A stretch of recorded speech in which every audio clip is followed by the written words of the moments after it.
100,2 FM Radio GPDI Situbondo. Haleluya.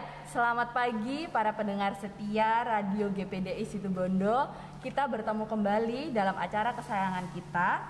Apalagi kalau bukan sarapan rohani, makanan yang sesungguhnya untuk hati.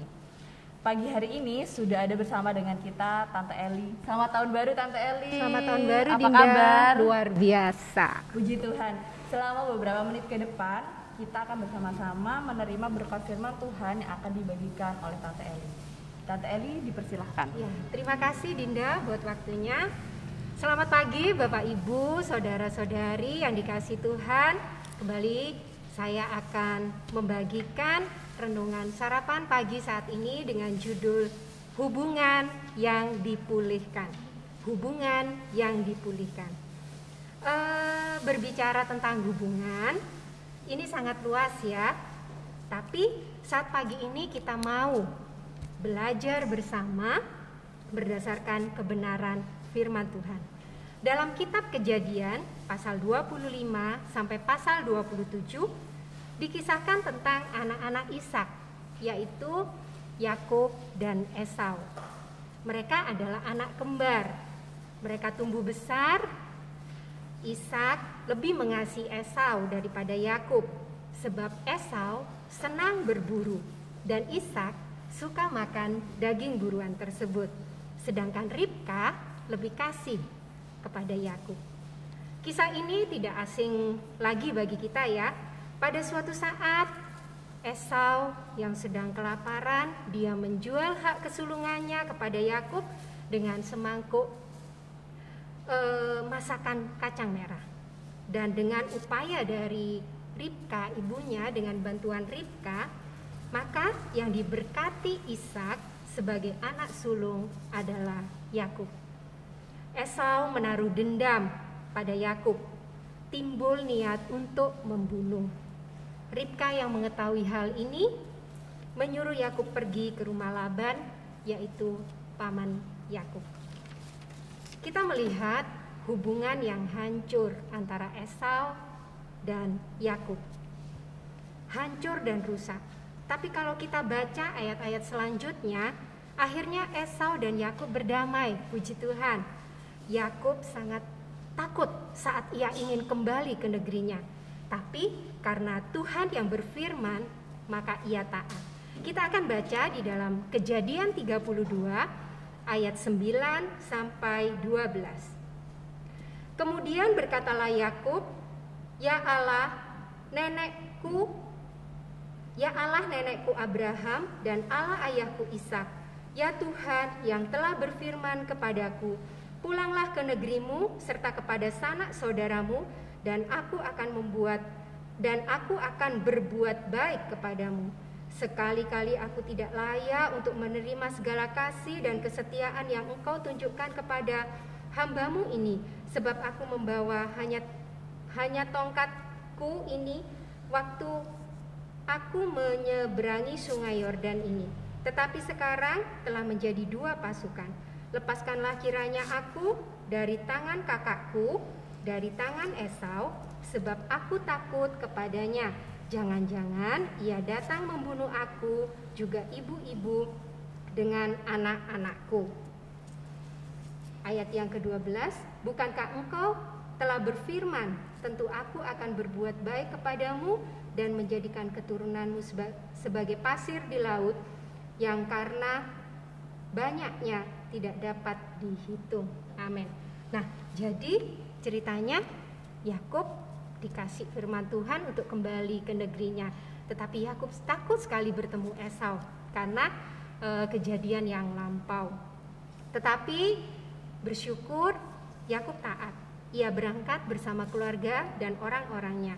Dan kita baca dalam ayat Kejadian 33 ayat yang keempat, tetapi Esau berlari mendapatkan dia. Didekapnya dia ini Yakub ya saudara-saudara, dipeluk lehernya dan diciumnya dia, lalu bertangis-tangisanlah mereka. Amin. Sungguh perjumpaan yang mengharukan, hubungan mereka dipulihkan. Kita bersyukur saat pagi hari ini Apakah kita sedang ada dalam situasi yang sama dengan Esau dan Yakub? Mungkin hubungan antara saudara kandung ada keretakan. Mungkin karena iri hati satu dengan yang lain. Mari saat pagi ini kita berbenah kembali pada kebenaran firman Tuhan. Atau hubungan pertemanan di sekolah, di tempat kuliah, ada persaingan yang tidak sehat. Mungkin kita sudah, Tuhan, aku ini sudah baik loh sama temanku, tapi mereka mengapa jahat padaku? Aku sudah berusaha memberi yang terbaik buat teman-temanku, tetapi balasannya seperti itu. Tetap ada dalam kebenaran firman Tuhan. Tetap lakukan kasih, tetap lakukan apa yang baik, walau di sekitar kita membalasnya dengan tidak baik. Atau hubungan antara tetangga, kanan kiri, muka belakang, ada perselisihan, mungkin tetangga kita gimana ya, kadang kan ada tetangga kita yang bermacam-macam sifatnya seperti itu ya. Tetapi kita tetap mau kembali pada kebenaran firman, kita mau menjadi berkat dimanapun kita berada. Mungkin juga hubungan suami istri, kasih mulai pudar, atau sudah tidak ada kepercayaan satu dengan yang lain. Mari kita renungkan. Kita mau hubungan kita dipulihkan. Hubungan suami istri, kita mau saling terbuka satu dengan yang lain. Izinkan Yesus sebagai kepala, dia ada di tengah-tengah rumah tangga kita. Sehingga di situ kembali Tuhan memberikan kasih yang mula-mula, kasih yang daripada Tuhan di tengah-tengah hubungan antara suami dan istri. Mari saat pagi ini kita kembali tetap pada kebenaran firman Tuhan. Menyadari kesalahan sendiri, jadi kita bisa mengoreksi diri sendiri. Memberi maaf kepada orang yang mungkin sudah menyakiti hati kita. Melepas pengampunan dengan tidak mengingat-ingat kesalahan orang lain. Dan kita mau belajar untuk memahami orang lain sebagaimana kita pun ingin dipahami oleh orang lain. Miliki kasih sebagai pengikat yang mempersatukan. Kolose 3 ayat 14. Kolose 3 ayat yang ke-14. Dan di atas semuanya itu kenakanlah kasih sebagai pengikat yang mempersatukan dan menyempurnakan. Amin. Hubungan sesama saudara seiman mungkin pernah terjadi keretakan, ada gesekan, kesalahpahaman, tetapi saat pagi ini kita mau mengenakan kasih di atas segalanya. Atau seorang saudara mungkin pernah terluka karena disangkut pautkan dengan kekeliruan kerabatnya. Mungkin ada yang pernah berbuat salah. Biasanya orang yang berbuat salah itu akan menjadi sangat perasa. Kita yang ada, kita yang tahu, berusaha untuk mengasihinya, membebatnya. Tidak semakin mempergunjingkan atau berubah sikap saat bertemu. Tetapi mari kita juga menjadi pendengar yang baik saat mereka berkeluh kesah. Mungkin mereka curhat sama kita mau menjadi telinga yang baik bagi mereka. Dan belajar untuk menyimpannya di dalam hati dan membawanya di dalam doa. Bukankah kita sesama tubuh Kristus yang dibangun ke arah Dia, diperlukan kesatuan hati, pikiran, dan roh. Jadi kita mau bersama-sama untuk menjaga hubungan ini antara sesama saudara seiman. Kasih yang sudah kita dapat dari Allah, itu yang mau kita lakukan dalam kehidupan kita sehari-hari. Ayat yang tidak asing di dalam 1 Korintus 13 ayat 4-7. Kasih itu sabar, kasih itu murah hati, ia tidak cemburu, ia tidak memegahkan diri dan tidak sombong. Ia tidak melakukan yang tidak sopan dan tidak mencari keuntungan diri sendiri. Ia tidak pemarah dan tidak menyimpan kesalahan orang lain. Ia tidak bersukacita karena ketidakadilan, tetapi karena kebenaran. Ia menutupi segala sesuatu, percaya segala sesuatu, mengharapkan segala sesuatu, sabar menanggung segala sesuatu. Puji Tuhan, lewat ayat-ayat ini kita belajar. Sehingga jika ada hubungan yang rusak, yang retak, pagi ini akan dipulihkan. Kita mau merenungkan firman Tuhan ini. Saat terjadi pemulihan, maka akan ada sukacita, rasa tentram di hati kita, dan damai sejahtera Allah itu ada di dalam kehidupan kita. Jadi kalau hubungan yang tidak baik, mungkin di tengah-tengah keluarga, maka tidak enak ya saudaraku, akan ada ganjalan. Mau ngomong ini takut salah, mau berbuat ini takut salah.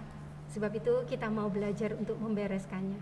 Adakan pemulihan, datang pada Tuhan, supaya firman Tuhan yang akan mengoreksi kehidupan kita.